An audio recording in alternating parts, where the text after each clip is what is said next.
Working. Listo, buenas noches, gracias por estar por acá. Vamos a empezar este año de trabajo. Ya iniciamos con Jorge la sesión pasada y bueno, algunas novedades. Hoy fue el coloquio de estudiantes de posgrado y tuve la fortuna de escuchar a un filósofo que radica en México, un filósofo ruso que nunca lo había escuchado y tiene trabajos muy, muy interesantes. El señor tiene 83 años y sigue trabajando en activo, ¿no? Y escribiendo y pensando y publicando libros, ¿no? Y es de esas mentes imparables. Se llama Mikhail Malishev. ¿Y por qué les hablo de él? Solo para iniciar con algo que me llamó la atención al escucharle hoy. Y inicia citando su conferencia el trabajo de Heidegger, que es metafísica. Y en este trabajo, Heidegger se pregunta por qué, por qué hay algo en lugar de nada, ¿no? Es como una de las preguntas rectoras de ese trabajo y la propuesta de Mijail fue hablar como de formas de nada, pero lo que me llamó mucho la atención es que él está como muy actualizado en función de los avances de la ciencia y cómo la antropología genética también ha hablado del ser humano, ¿no? Y todos los cambios evolutivos. Entonces, es impresionante cómo fue abordando y hubo un momento que a mí me pareció excepcional y es el momento que les quería compartir, que él dice, bueno, yo crecí siendo comunista desde los 16 años, mis padres fueron comunistas, evidentemente, pues el contexto ruso, ¿no? Y soy anti-stalinista, ¿no? Porque además mi familia fue reprimida por Stalin, ¿no?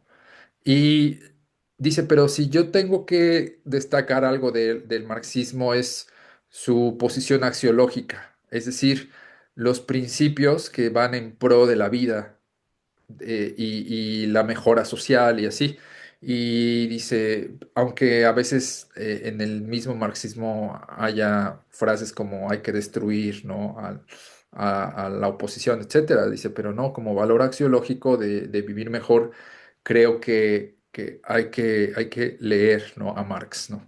Bueno, ¿por qué hablo de esto? Porque precisamente es una de las cosas que, regresando al tema que estuvimos trabajando el año pasado, que a Aristóteles siempre, siempre le preocupó, ¿no? Este tipo de principios axiológicos que tienden a un bien común. Entonces, no es específicamente en lugar de la física, que sí lo llega a mencionar en algunos momentos, ¿no? La meta de este tipo de pensamiento axiológico, ¿no? Como principios hacia el bien común. Sin embargo, pues bueno, ahí está presente en el pensamiento aristotélico. ¿De qué vamos a tratar? No cerrando ya el paréntesis pues, de este pensador Mijail. Eh, bueno, como les había anticipado en la última sesión que tuvimos el año pasado y un poco la sesión pasada al final, pues quiero como formalizar ya el trabajo del seminario del libro de la física. No pensé que me, me atrapara tanto este texto, ¿no? Y cada que reviso me gusta más, primero por muchas cosas. Una de ellas es que hay que dejar de pensar en la ciencia clásica para leer el texto de la física, ¿no? Hay que dejar de pensar en toda la evolución, digamos, a partir de Descartes y, bueno, desde todas las aportaciones de Galileo, todo esto que fueron las bases de Roger Bacon, ¿no? Del método, de la forma de preguntarse por la naturaleza. Y bueno, de ahí para acá, todo eso hay que olvidarlo, ¿no?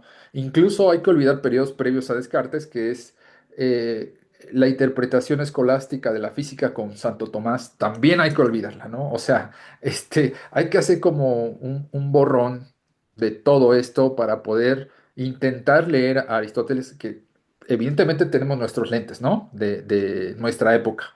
Sin embargo, el ejercicio es interesante, ¿no?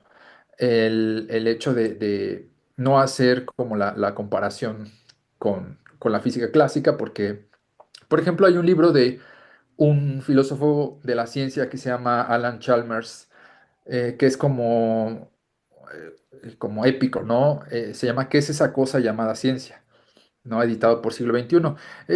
Y Chalmers, bueno, historiza la ciencia, no habla de qué es el pensar científico, pero obviamente en términos completamente modernos, pero tiene un libro sobre el átomo, donde historiza como la gran derrota que los antiguos tienen, ¿no? Respecto a la ciencia moderna, ¿no?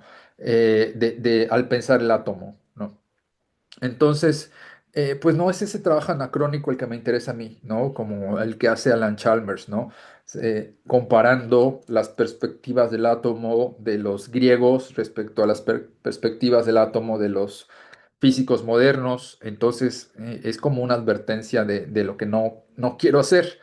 Aunque, si no sobra decirlo, hay un físico que se volvió parte del mass media, es un filósofo, no me acuerdo su nombre, pero tiene rasgos orientales, ¿no? Y tiene cabello largo, así canoso, ¿no? Entonces lo entrevistan en todo el tiempo y a cada rato y uno lo puede encontrar así en documentales, etcétera. Creo que él es físico cuántico y él dice algo que me gustó alguna vez escuchar. Dice, bueno, hay que repensar las físicas antiguas, ¿no? Hay que repensar las físicas de los indios, escritas en sánscrito. Hay que repensar la física aristotélica, tomando en cuenta que la física clásica no funciona en muchos contextos, ¿no? Específicamente por el nacimiento de la física cuántica y todo lo que ha generado un gran azoro a los pensadores modernos. Pero bueno, como les decía, todavía no estamos ahí, ¿no? Para hacer esa analogía.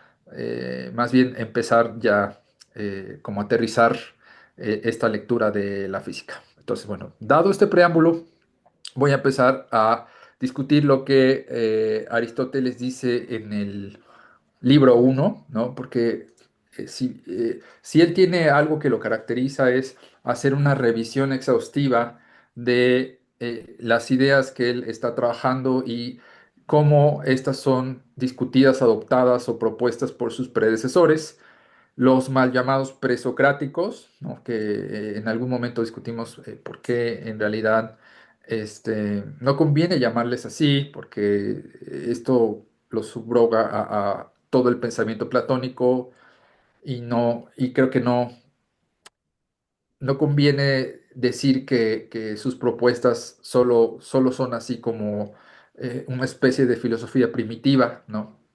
Entonces, bueno, en ese primer momento ya hay propuestas interesantes que hay que revisar de todos estos autores, ¿no? Entonces, Aristóteles revisa estos autores, ¿no? Heráclito, Empédocles, ¿no? Anaxágoras, y sus ideas que han tenido sobre la fisis, ¿no? Y sobre todo a partir de lo que llama el uno y o el ser, ¿no? Entonces, obviamente Platón, ¿no?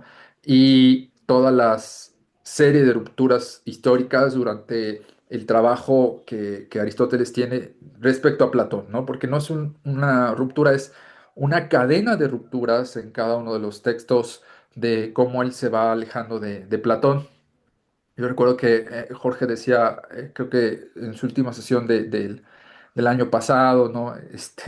Me siento lejos de algún filósofo, ¿no?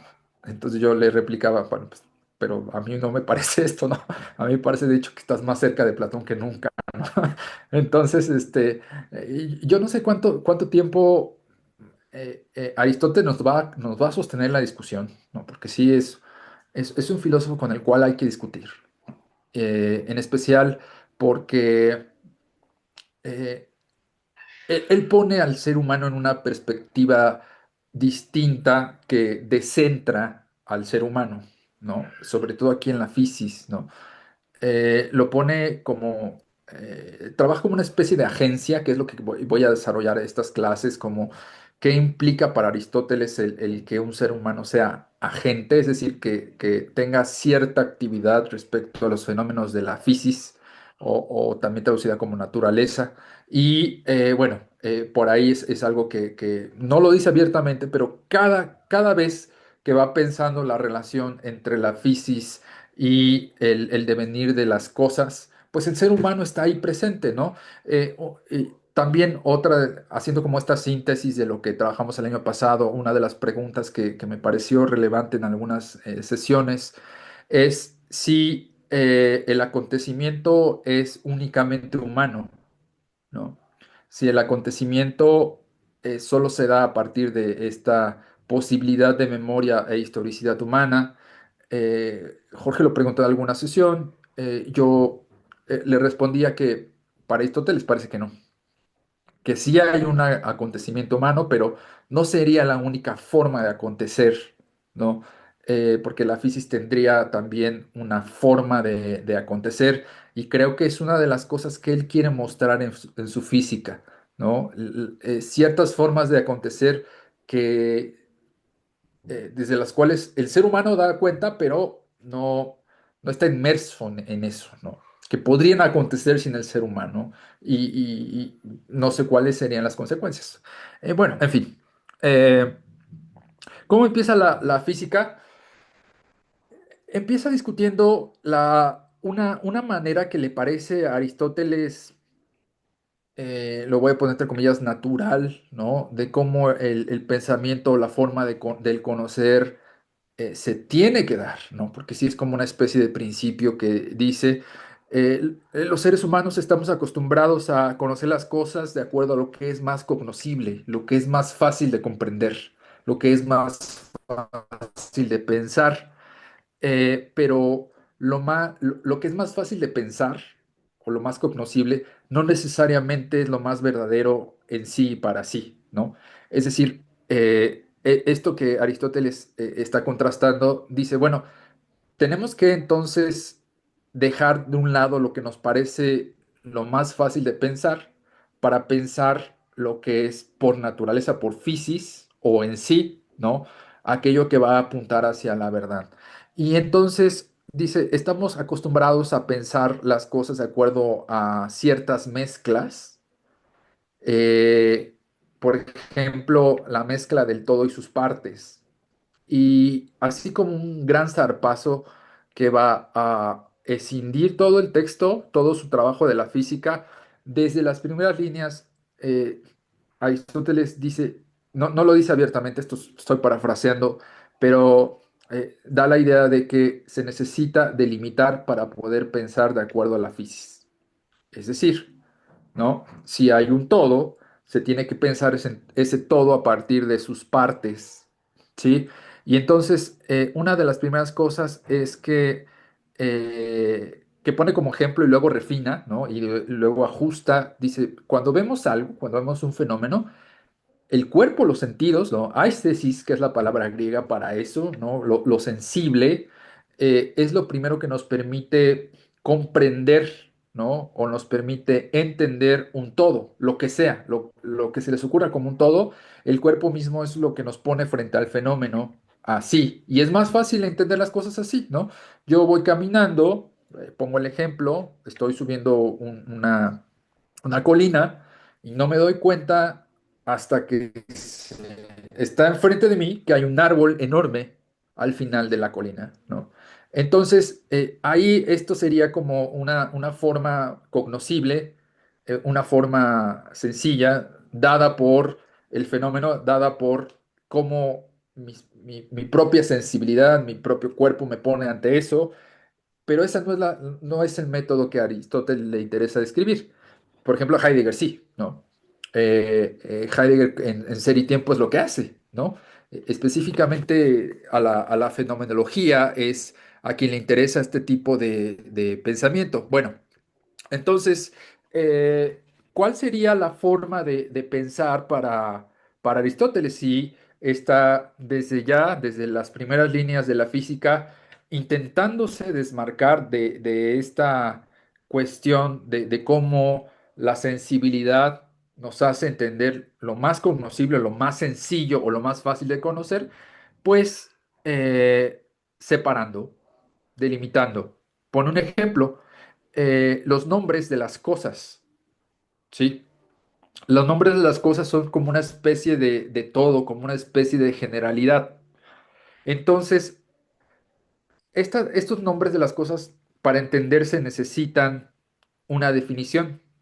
Lo vemos todo el tiempo con niños pequeños, ¿no? Que preguntan, ¿qué es esto? Y los adultos le dan el nombre de la cosa y le dan la definición de la cosa, ¿no? Sobre todo suelen ser definiciones de tipo utilitarias, ¿no?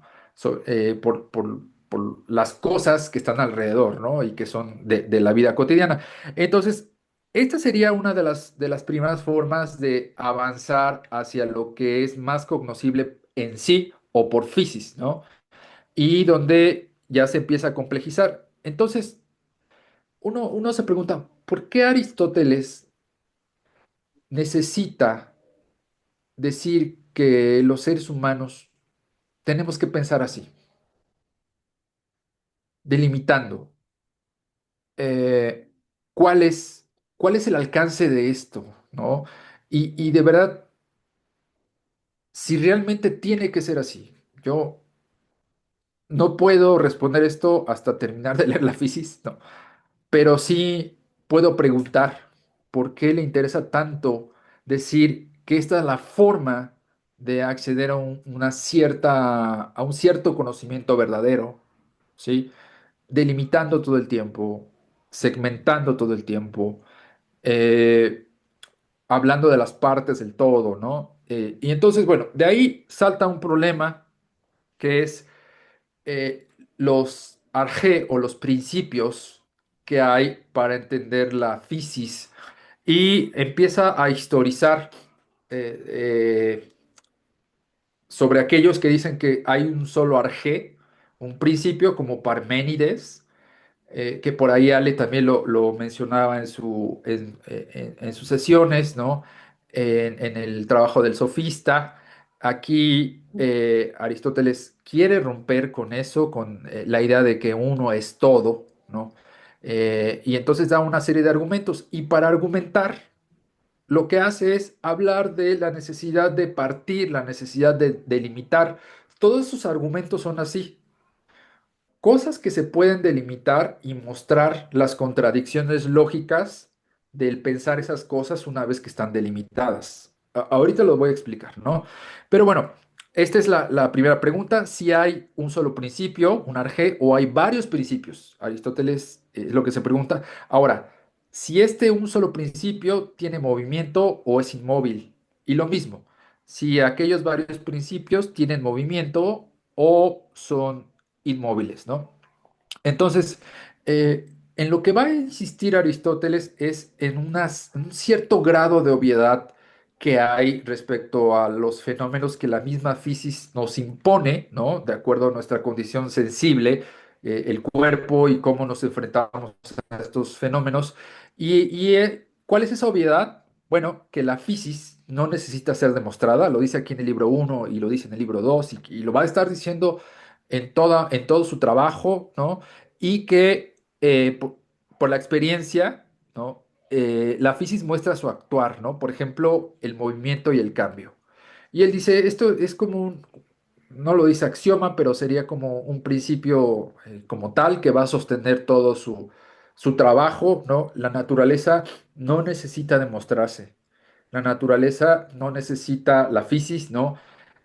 Ser pensada así. Entonces, a partir de esto, lo que empieza a hacer es discutir con la noción de Parménides y aquellos otros que dicen que el ser o el uno sería solo cualidad, sería solo cantidad o sería solo sustancia. Ejemplo, si uno de los filósofos previos a Aristóteles dijeron, pues el ser es solo pura cualidad, ¿no? Entonces, dice Aristóteles, es absurdo porque no hay algo que sea solo pura cualidad. Necesita un sustrato, necesita algo que encarne esa cualidad, ¿no? Y entonces dice, en ese caso, Cuando pensamos en aquella cosa que podría encarnar esa cualidad, ya no tenemos una sola cosa, tenemos dos, ¿no? La cualidad en sí y pues lo que está encarnando la cualidad. Entonces es absurdo, con este tipo de lógica, dice, pensar que hay un solo principio, ¿no? Porque cada todo tiene sus partes. Y lo mismo dice con el tiempo, ¿no? Pensar que eh, esta cuestión de lo eterno es indivisible, es otro problema que dice, no, no nos conviene pensar así, ¿no? Eh, bueno, continúo. Ejemplos de esto, los estados, los estados no pueden ser infinitos. Por ejemplo, si el agua se congela, solemos pensar que no se va a congelar eternamente, ¿no? Es solo para ponerlo en cierta perspectiva mucho más cognoscible, ahora sí tomando a Aristóteles, ¿no? Podemos decirlo, sí, él se congeló eternamente, pero no es algo que solemos decir, ¿no? Porque los estados no suelen ser infinitos, ¿no? O sea, los estados tienen cierto grado de finitud y ahí es donde Aristóteles también dice que todo aquello que es considerado como infinito, como si todo fuera infinito, pues tiene un problema porque ese infinito no puede ser pensado como una misma cosa homogénea, sino que hay que segmentarlo, ¿no? Entonces, aquí me voy un poco a la letra. Dice Aristóteles, lo que es como tal no debe ser accidente de ningún otro ente. ¿Qué quiere decir acá? Que es una de las notas que destaqué. Cuando una persona es descrita de acuerdo a, digamos, las categorías que permiten definir a la persona, por ejemplo, hombre, ser humano y bípedo, lo que dice Aristóteles es que estas dos características, ser hombre genérico, ¿no? Y ser bípedo, no pueden ser accidentales. Sin embargo, ser blanco, tener la piel blanca, eso sí es accidental. Y esto es también algo importante en la forma en que va a ir entendiendo esto, porque ¿por qué algo que parece de sentido común para Aristóteles es tan importante, ¿no? Pensar en aquello que es accidental o es una cualidad no inherente a la definición de la cosa versus aquello que sí es inherente a la definición de la cosa. Porque Aristóteles necesita como estos ejes sólidos sin los cuales no podría argumentar. Y estos ejes sólidos son los que le permiten de alguna manera, pues, lo vamos a decir así en términos modernos, categorizar, ¿no? Aunque en realidad es más bien, las categorías son la descripción de lo que acompaña a la usía, ¿sí? En su devenir como cosa pensada, ¿no? Eh, bueno, ¿qué más? Dice Aristóteles, hablando de los principios que darían lugar a cómo una cosa es y lo que es, ¿no? Que estos principios no deben de provenir unos de otros, sino más bien ellos deben de emanar, ¿sí? Un ejemplo respecto a uno de sus principios, porque como les decía, ¿cuál es la toma de postura de Aristóteles? Uno, que no hay un solo principio, sino que hay varios. Y dos, que esos principios no pueden ser inmóviles, sino que tienen una naturaleza de movilidad, por decirlo así, ¿no? Movimiento y cambio son las cosas que caracterizan a los principios que él va a estar definiendo en su física.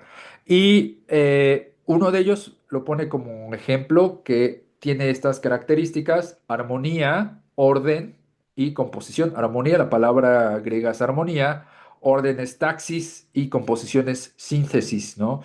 Eh, Dice, es la misma cosa pensar este principio si lo ponemos desde esta perspectiva. Piensen en los ladrillos que componen una casa. Ustedes pueden imaginar los ladrillos previamente a que la casa sea construida. Entonces, ¿qué se necesita bajo este arjé, bajo este principio de armonía, orden y composición? Pues que la casa sea generada, ¿no? O sea construida a partir de esto, ¿no? Con cierto orden, con cierta disposición que permite tener por resultado la forma. Ajá. Eh, no trabaja tanto lo que va a trabajar en el libro 2 y que estuvimos viendo un poco el año pasado, que es cómo es conveniente pensar en aquello que está en potencia, es decir, que todavía no ha sido realizado, y aquello que ya está efectuado, ¿no? Aquí solo lo está mencionando como un paso inicial, pero que es importante para establecer cómo los principios se van acomodando unos a otros. Ahora, eh, respecto a lo primero que les comentaba de cómo para Aristóteles el pensamiento se puede dar según lo sensible, cómo nuestros propios sentidos nos ponen frente a las cosas y cómo conocemos las cosas, va a refinar durante el libro uno esta cuestión porque lo que es más fácil de pensar, lo repito, es aquello que es una mezcla del todo y de las partes, ¿no? Y esa mezcla, como se los decía, se nos, se nos da, nos sale al paso, todo el tiempo con nuestros sentidos. Pero entonces, aquí va a refinar porque dice, hay unos, cito, que captan lo que es más cognoscible según la razón y otros lo que es más cognoscible según la percepción.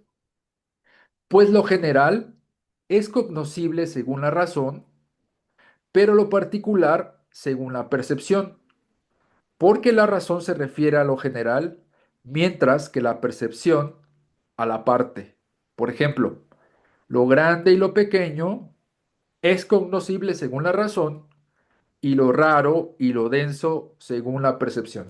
Entonces, de aquella noción inicial donde habla de lo más cognoscible como una mezcla, así como vemos el mundo cotidiano, aquí entonces ya va a refinar esta cuestión, ¿no? Recuerden que hay un problema con la traducción de razón porque bueno, Heidegger es quien nos da esa advertencia de traducir logos por razón, ¿no?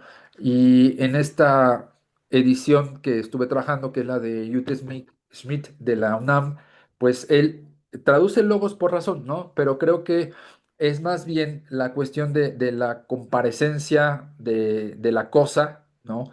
De cómo la cosa te sale al encuentro y de alguna manera es develada, ¿no? Más bien así es como se puede pensar lo general y dentro de eso general, el cuerpo, la aistesis, sería la posibilidad de pensar en lo particular. Y otra de las cosas importantes es, no es que uno sea mejor que otro, más bien permiten conocimientos distintos, ¿sí? Permiten, según Aristóteles, grados de aproximación al conocimiento verdadero. Ajá. Y va avanzando respecto a habla entonces ahora de la generación, cómo las cosas son generadas, ¿no? Y lo que dice es, todo aquello que está generado o que es generado, tiene siempre algo que subyace, ¿sí? Y señala esto, lo que no tiene opuesto permanece. ¿Qué quiere decir esto de lo generado y lo que subyace y lo que no tiene opuesto permanece? Lo explica de forma muy clara, ¿no? Repito, hombre en término genérico, ¿no? El hombre, pensar el ser hombre respecto a ser inculto sería algo que no permanece, porque si alguien, según Aristóteles, se pone a conocer las cosas, el mundo, pues eso de inculto se va, ¿no? O cambia, ¿no? Pero el ser hombre, ser humano, no, eso es siempre lo que va a permanecer y es lo que va, lo generado en lo cual subyace algo que es la posibilidad de tener esta esencia de ser humano. Ajá. Eh, Dice otra cosa, todo se genera a partir del sustrato subyacente, que la palabra es hipokeimenon, y de la forma, morfe. Esta es otra de las cosas fundamentales que va a sostener Aristóteles y la próxima sesión les quiero hablar de esto porque la próxima sesión vamos a revisar el libro 2, ¿no? ¿Y qué pasa aquí con esto del sustrato y de la forma? Hay un problema que los biólogos no han podido resolver todavía hoy en día ¿no? Con respecto a la forma, yo no había entendido cuando leí sobre todo el libro 2 por qué para Aristóteles la forma es lo más importante, incluso por arriba de la materia, ¿no? Que algo devenga con la forma como es, pues es un problema que los genetistas de la actualidad no han podido resolver, ¿no? Por ejemplo, con el crecimiento celular de los organismos, desde la comprensión de los mapas genéticos, ¿no? Y toda la serie de genes que están encargados de hacer la forma, que se llaman genes Homebox, ¿no? De la forma de los organismos vivos. Entonces, y estos genes son muy parecidos entre especies, ¿no?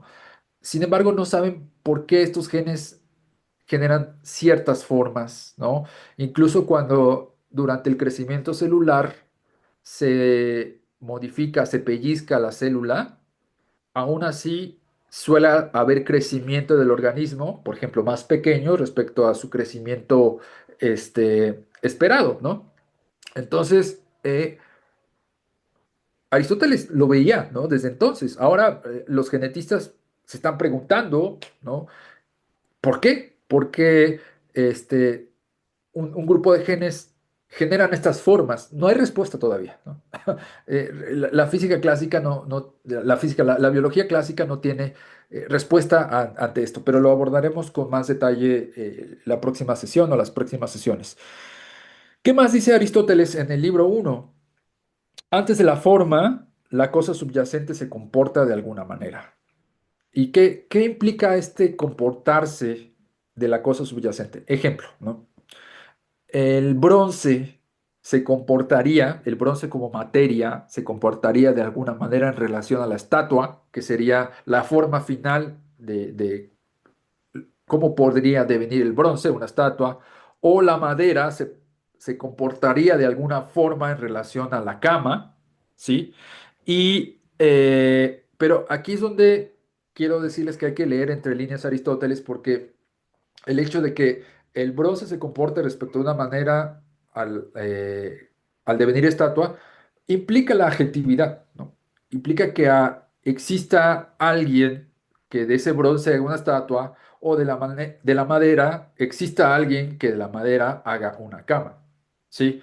Entonces, es una noción como, ¿cómo decirlo?, silenciosa, que creo que en esta parte de la física no la va a trabajar, pero sí es importante como tenerlo ahí, ¿no? Esta presencia de lo que genera este tipo de relación respecto a, le llama Aristóteles relación analógica, ¿no? De aquella cosa natural subyacente en relación a la usía, en relación a lo que tiene por resultado la forma, la construcción de la cosa, ¿sí? Y cito aquí, dice, así se comporta esta cosa natural subyacente en relación a la sustancia, en relación al individuo y en relación al ser, ¿no? ¿Qué va a decir Aristóteles después de esto? Pues lo que sigue al final del libro uno es romper con lo más que se pueda con la teoría de las ideas de Platón, ¿sí? Como les comentaba en algunas sesiones el año pasado.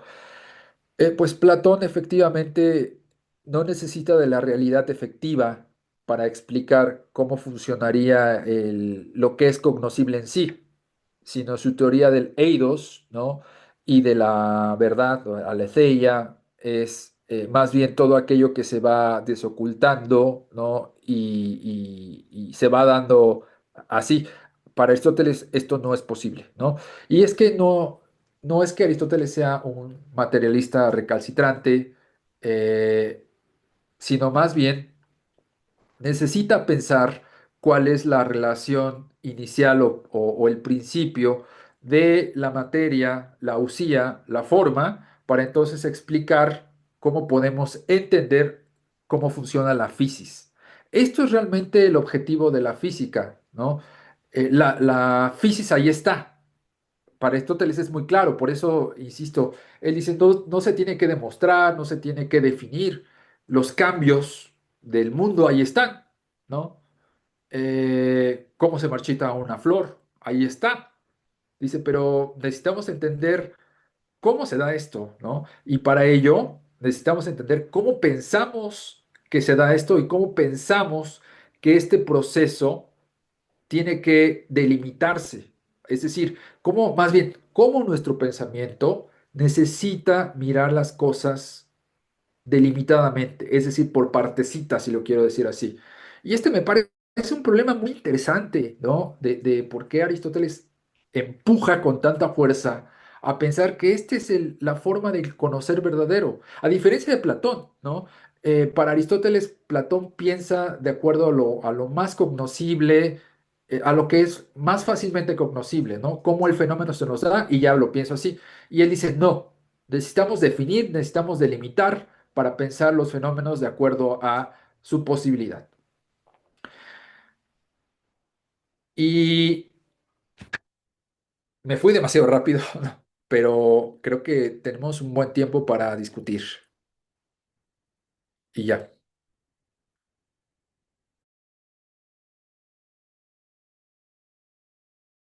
Octavio, nos encaminamos a la idea de la necesidad de las categorías, ¿no? Ya las tiene clarísimas acá, ¿no? Ya sus dos textos, que es el Perigermeneias, que es de la interpretación y las categorías, ya los publicó para esta fecha, ¿no? Entonces las está jalando, ¿no? Hacia cómo está pensando la fisis. Ok, los demás.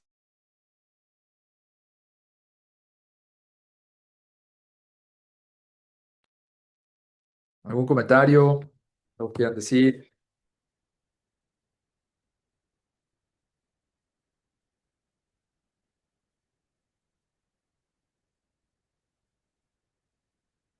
Traté de sintetizar lo más que pude porque sí es algo denso lo que Aristóteles va diciendo. Solo me faltó hablar de una cosa mientras deciden preguntar algo. Algo que sí es importante en él es la privación. Stéresis es el término griego de privación, que no es sinónimo de nada, ¿no? El término que usa para el concepto de nada es más cercano a lo que hacen los matemáticos, que es lo que llaman el conjunto vacío, ¿no? Que lo usan mucho para argumentar cuando algo no es posible o consistente lógicamente. Entonces ahí este conjunto vacío pues hace que la cosa no exista o que sea una nada. Así es como utiliza Aristóteles al argumentar las cosas el término de nada, y entonces necesita hablar de algo que no esté o que no sea, pues usa el término privación, ¿sí? Que es la ausencia del ser o no ser de acuerdo a la distinción de las categorías o las delimitaciones de los nombres de las cosas, sus definiciones, etcétera. Les escucho, no sé, ¿quieren comentar algo, preguntar algo?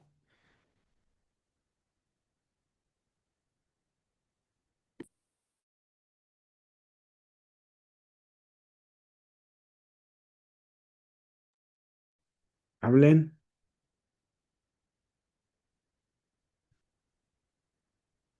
Has, no le quitaste el silencio.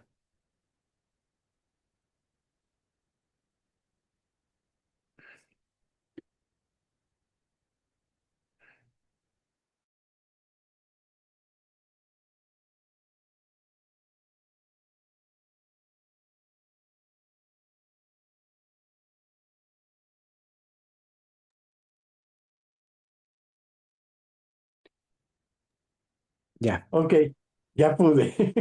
Ya te escuchamos. Yo creo que yo me espero a que avances más con esto porque para entender más de a dónde vamos, ¿no? Con Aristóteles. Hay una de las cosas que se me ha esclarecido, Has, y es eh, ¿de dónde surgió esto de revisar a Aristóteles y cuál es el impacto que tiene con el seminario? Y me parece muy claro ahora, ¿no?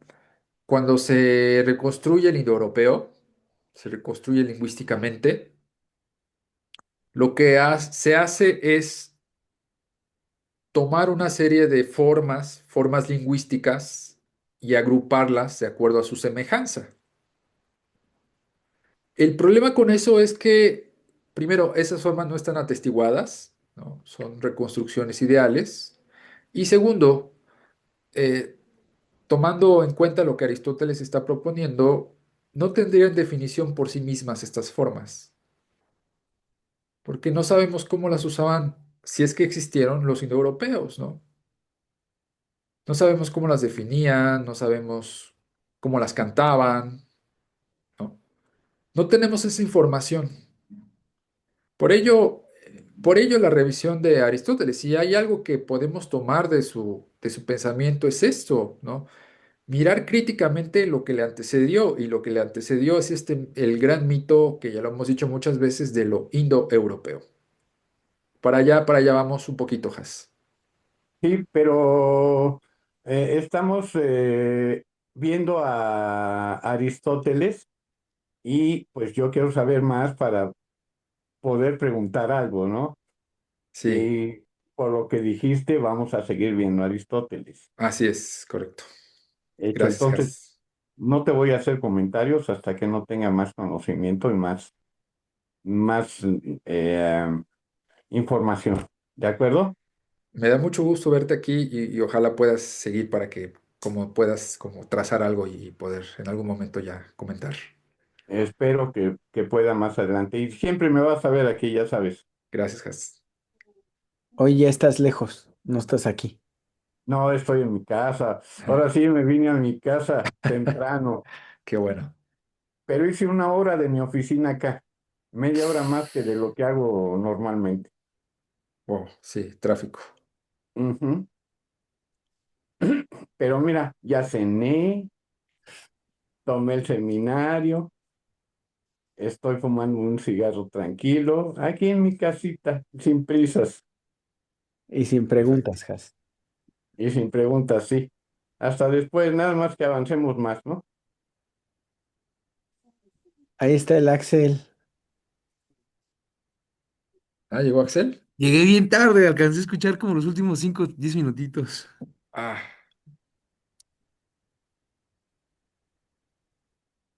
bueno, no sé, si no, esperaba como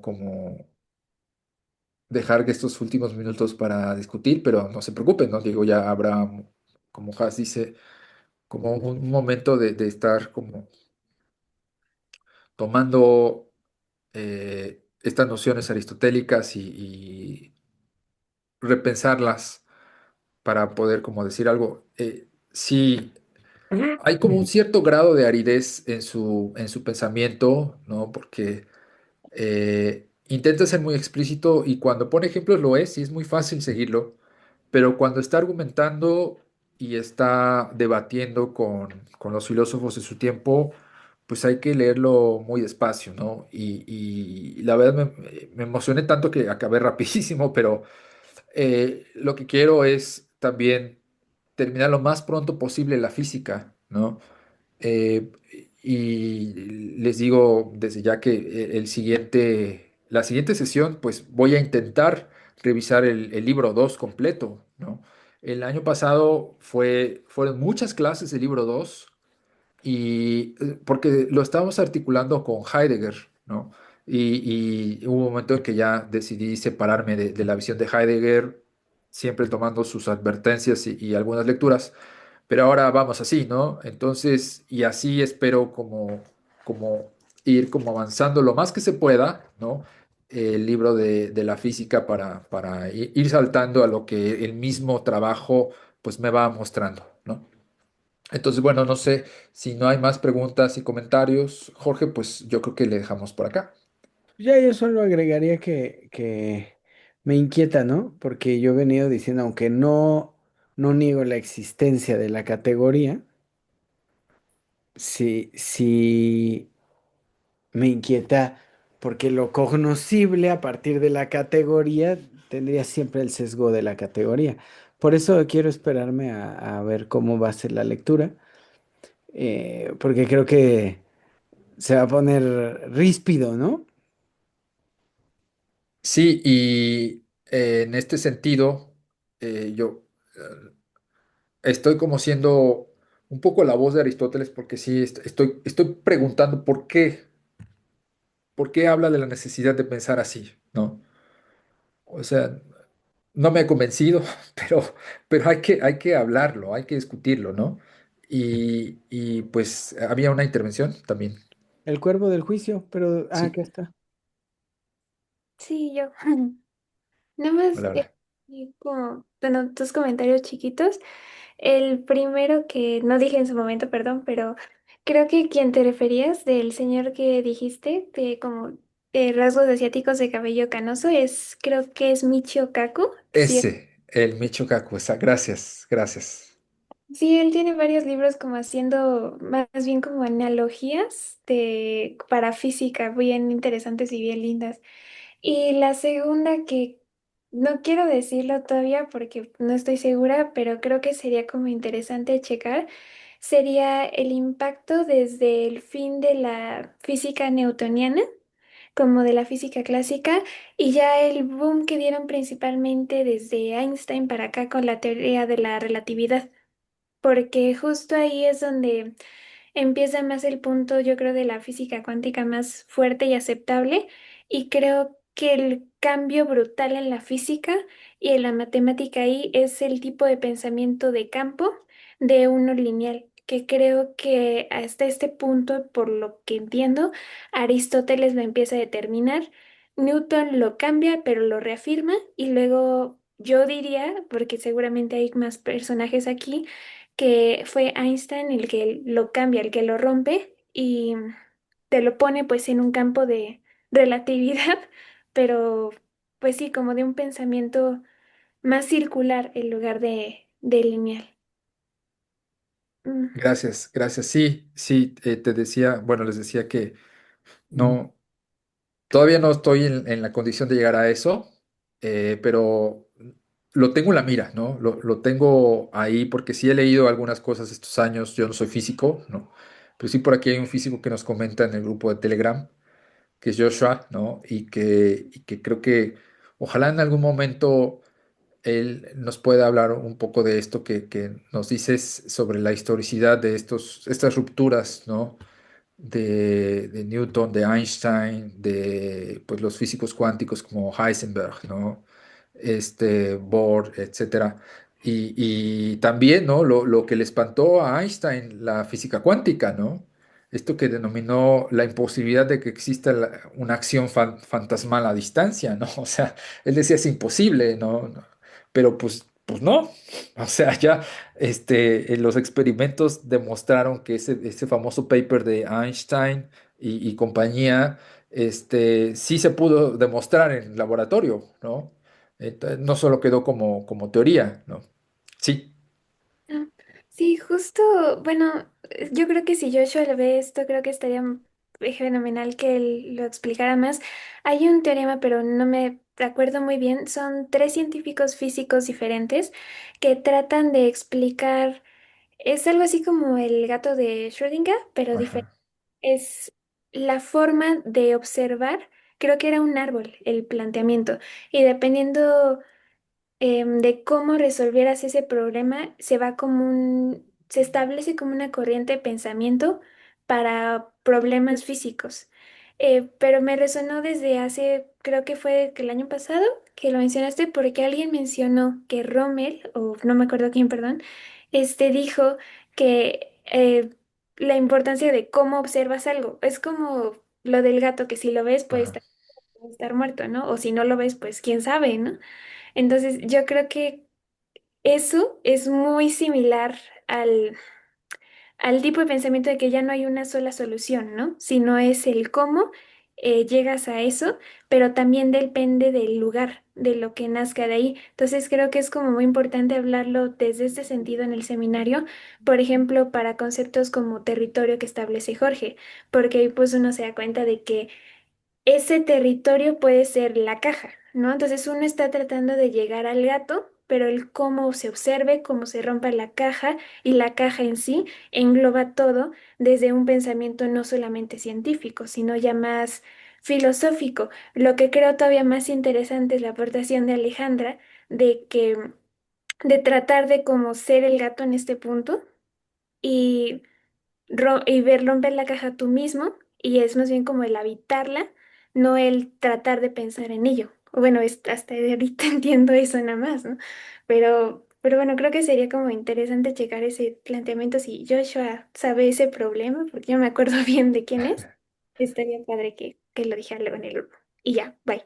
Ah, está súper chido lo que dices. Muchas gracias. Sí, sí, sí. Mira, creo que la perspectiva del observador, que es importante en la física cuántica, ¿no?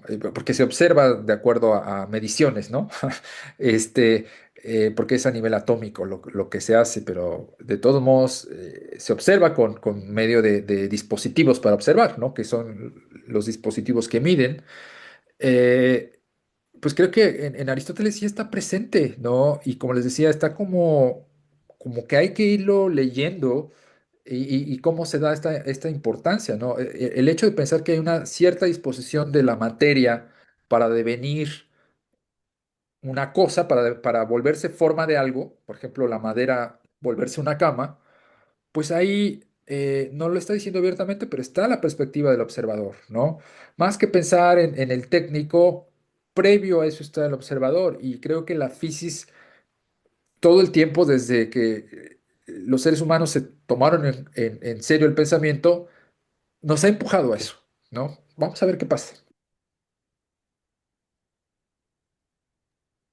Sobre Joshua y aprovechando que estamos acá, no sé si todos están en el Telegram, si no, mándenme por WhatsApp quién no para agregarlos.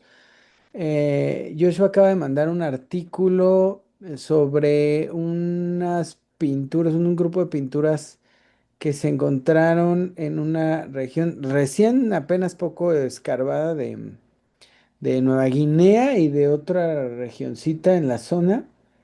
Está interesante porque son más viejas que lo viejo que se hubiera esperado que estuvieran, ¿no? Y se atribuirían a un grupo de homínidos no neandertales.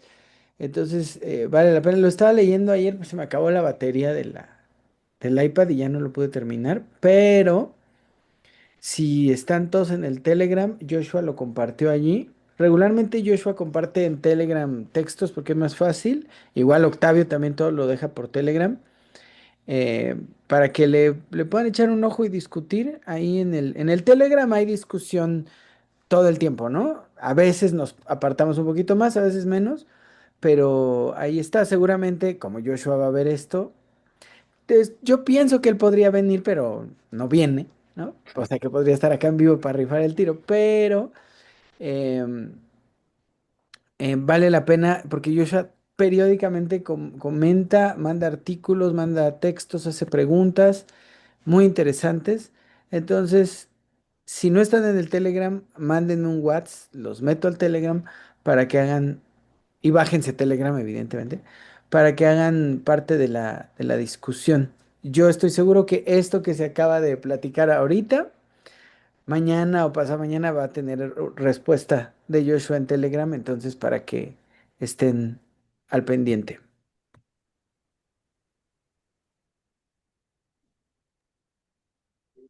Listo. Bueno, pues gracias. Entonces, gracias por sus intervenciones. Si no hay alguien más que quiera preguntar o comentar algo, pues le dejamos aquí, ¿no, Jorge? ¿Quién sigue en la próxima sesión? Le toca a Alejandra que anda por acá, antes de que se vaya. ¿Anticipas algo, Alejandra, o qué hace? Ahí voy. Hola. Allá me veo. Ya. Sí, yo voy a la siguiente. Este es muy interesante porque justamente vamos a hablar porque todo esto que apunta a la categoría no puede eh, atender a, ni a la poesía ni al poeta. Entonces, de eso se va a tratar la siguiente sesión, que sería el siguiente miércoles. Y justo, curiosamente, nos vamos a apoyar en Graves y en Heidegger en el libro de Introducción a la Metafísica. Y es muy interesante porque este libro de Heidegger hay que mirarlo con los ojos de un Heidegger posguerra, un mea culpa, un poco de su acercamiento al nacionalsocialismo y al mismo tiempo un ser arrojado al entendimiento de hacia dónde nos llevan las categorías.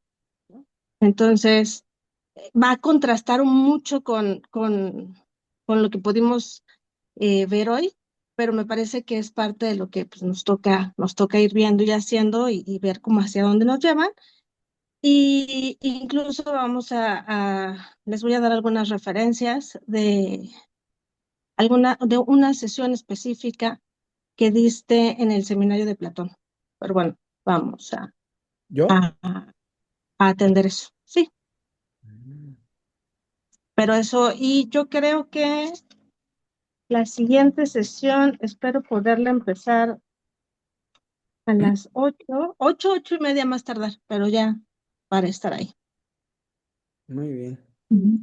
Ay, sí, sí quiero comentar algo de esto que le dice, que sí va a ser un ejercicio muy rico este año estar contrastando esto, ¿no? Ujú. Porque la necesidad de la historización de la categoría efectivamente no es su adopción, ¿no? Es más bien el cuestionamiento de lo que rige el mundo moderno y por qué, ¿no? Y efectivamente en lo que tú estás trabajando y Jorge está trabajando, ¿no? Como esto originario que está ahí también, ¿no? Y que hay que aprender a escuchar, ¿no? Sí, claro, claro, claro. Y aparte, digo, al final es importante porque nos tiene que hacer estos ruidos del dónde estamos y como por qué. Me resonaba mucho esto que decías al atender la manera fácil de y cómo ésta se queda, pero entender por qué se queda, ¿no? Y justo al ir trabajando lo del el miércoles me pareció muy puntual sin pensarlo así para trabajar este texto porque estamos en tiempos muy cercanos a los que se vivían en esa época posguerra, ¿no? Venidos de la Segunda Guerra Mundial, Primera Guerra Mundial, lo que nos deja, lo que, lo, lo que al final hace con nuestra manera de mirar el mundo. Entonces creo que va a ser bastante interesante todo lo que pues va saliendo aquí en las sesiones y que creo que es una necesidad imperante hoy preguntarnos esto, ¿no? Estamos en época preguerra.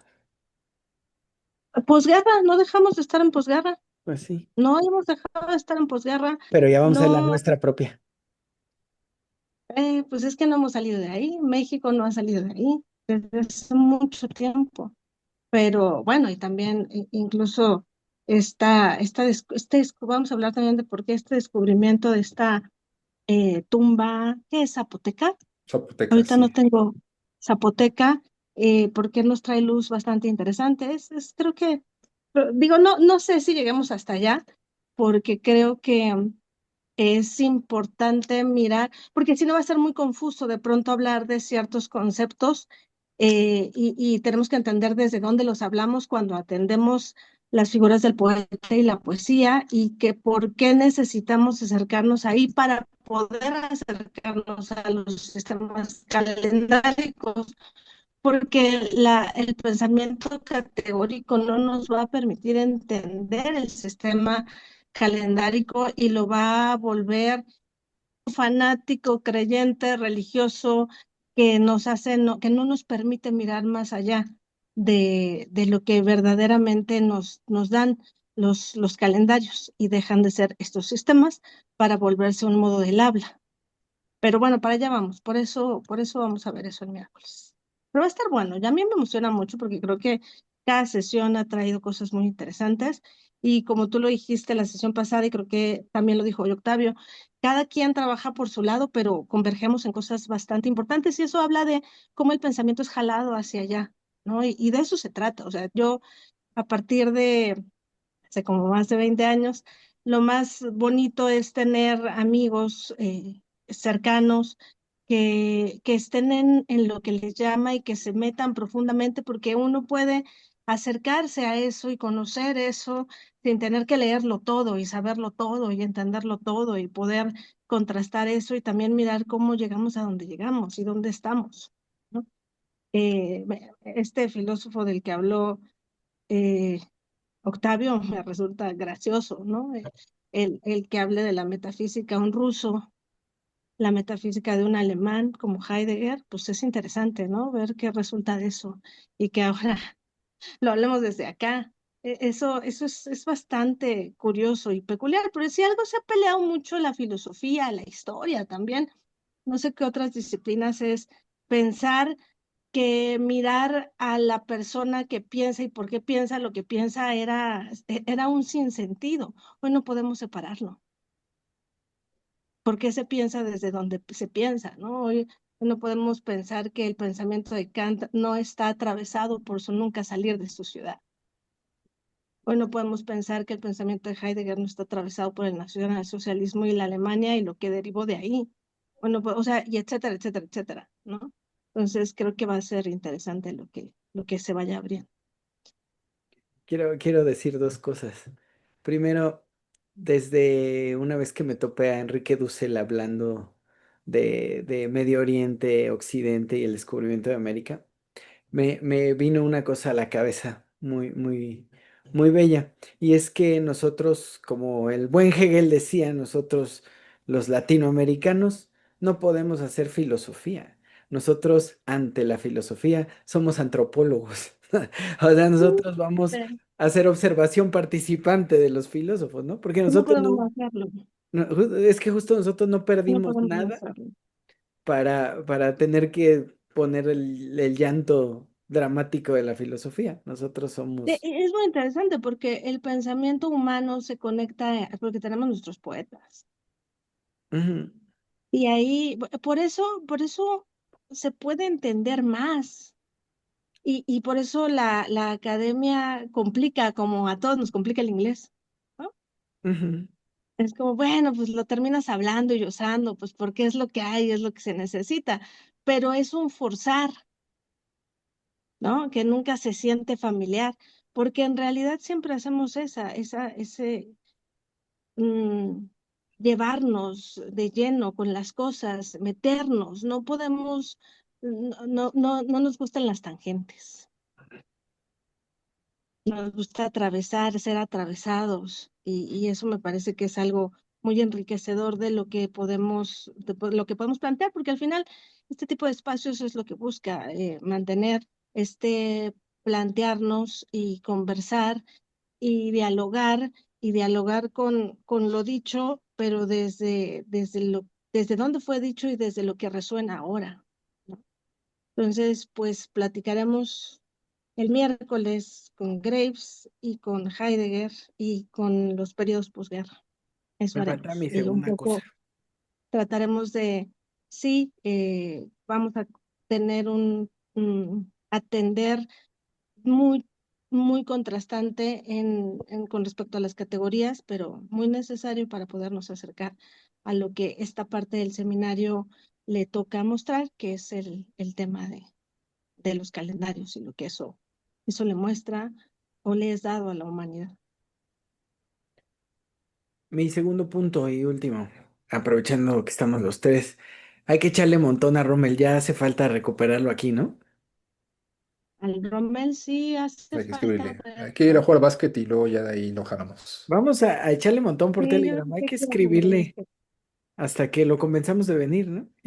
O sea, que ahorita participe solo estando. Pero vamos a tratar de traerlo, porque sí, ahorita recordaba cuántos años llevamos trabajando juntos y siempre Rommel ha sido parte, ¿no? Totalmente. Sí, yo no creo que le agrade, pero